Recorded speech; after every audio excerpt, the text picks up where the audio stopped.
ప్రతిపక్షం కూడా సక్సెస్ అయిందని అనుకోవాలా ఈ వెనకడుగు వేయడం మీకు వ్యూహాలు ఎట్లా ఉంటుందంటే, వైసీపీ అప్పుడు ఇంటింటి దగ్గర గడప గడపకి వెళ్ళినప్పుడు ఫస్ట్ వీళ్ళు ఏమన్నారు, అక్కడ ఏమీ ఇవ్వలేదని జనం దగ్గరికి వెళ్ళారు.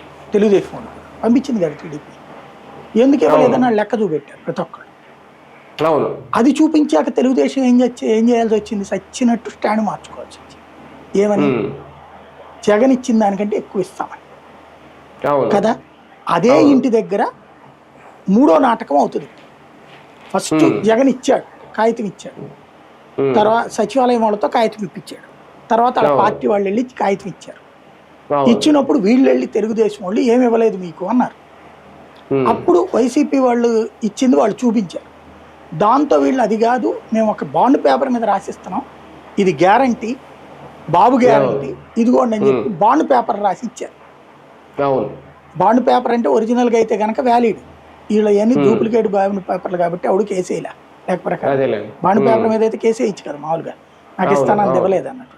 మరి ఎవరికి వేయాలన్న ఆలోచన రాలేదు, లేకపోతే అది చల్లదంటే ఒరిజినల్ బాండ్ పేపర్లు కాదు కదా, జిరాక్స్లే, నడిచిపోయింది. ఇప్పుడు ఆ బాండ్ పేపర్లు ఇచ్చేసి 2 ఏళ్ళు అయిపోయింది, 2.5 ఏళ్ళు అయిపోయింది.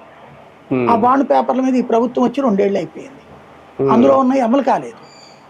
ఇప్పుడు ఏమని చెప్తారు, వెళ్ళగానే వాళ్ళు ఈ బాండ్ పేపర్ తెచ్చి ఇచ్చారు అనుకోండి, ఏమని అడుగుతారు,